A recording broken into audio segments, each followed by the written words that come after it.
The shriek echoed through the cafe like a gunshot. Scalding coffee rained down from a white ceramic jug, soaking the neat salt and pepper curls of the elderly black woman seated quietly in the corner booth. Her beige blouse clung to her skin, drenched in the steaming liquid, her face twisted not in pain, but disbelief. The man holding the jug, a uniformed police officer with a smug grin, stepped back, laughing. Before we continue, if you are watching our video for the first time, please bless and support us by hitting that subscribe button, turn on your notification bell to get notified for more, and share this story with friends. Where are you watching from? Please tell us in the comments. We love seeing how far our story goes. To our loyal viewers and our 200+ subscribers, thank you for being part of our growth. We see you, we appreciate you, and we're just getting started. Her name was Martha Hargrove, a 72-year-old retired librarian with a back as straight as a pine tree and eyes that had read generations of injustice. She'd come to that diner every Friday morning for the last 7 years. Table by the window, 2 scrambled eggs, dry toast, and a warm cup of chamomile tea. But that morning, something changed. The officer, Nathan McCaffrey, had sauntered in with a swagger that screamed entitlement. It wasn't his beat. He wasn't responding to a call. He'd simply seen her through the glass and decided she didn't belong. Maybe it was the quiet confidence in the way she sipped her tea. Maybe it was the way the sun hit her skin, glowing against the soft tan walls. Or maybe, just maybe, it was her very existence in a space he thought reserved for people who looked like him. He walked up without a word, grabbed the steaming pot off the waitress station, and made a show of it. First, a cruel smile. Then a fake cough. And then, he poured. Gasps erupted. Forks clattered. A young man in the corner began filming with trembling fingers. Martha didn't scream. She didn't jump up.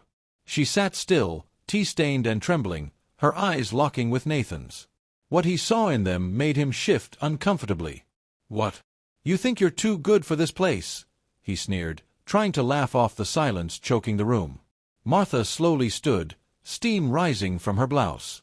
She reached into her purse, not quickly, not threateningly, and pulled out a handkerchief. She dabbed her neck, then said, loud enough for everyone to hear, "I raised 3 sons. Each one better than the last. One of them is going to want to know about this." Nathan scoffed and rolled his eyes. "Lady, save the drama." A siren blared in the distance. Then another. Nathan's radio crackled. He reached for it but stopped. 2 squad cars pulled up outside. A black female officer and a tall, barrel-chested man in plain clothes stepped out. The man walked like someone who didn't need to announce himself. He entered the diner and scanned the scene. His eyes paused on his mother, then on the man beside her. His voice was calm, almost too calm. "Mom, are you okay?" Martha nodded. "He poured coffee on me." The man turned to Nathan. "Detective Chief Thomas Hargrove, Internal Affairs." He pulled out his badge. "You're coming with me." Nathan's face drained of color.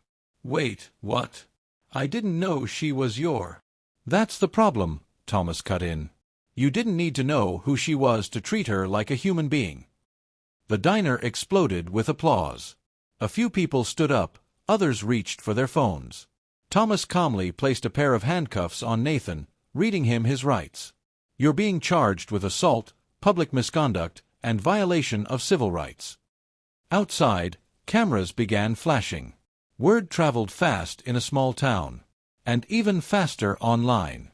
The video posted by the young man had already crossed 10,000 views in less than 30 minutes. Nathan was led away, head hung low. Martha stood tall, a silent storm behind her eyes. But the story didn't end there. The mayor's office called. So did the governor. Reporters camped outside Martha's home. Civil rights lawyers offered to represent her for free. But Martha declined them all. She had something different in mind. 3 weeks later, a town hall was called. It was Martha's idea. Not to shame or vilify, but to educate.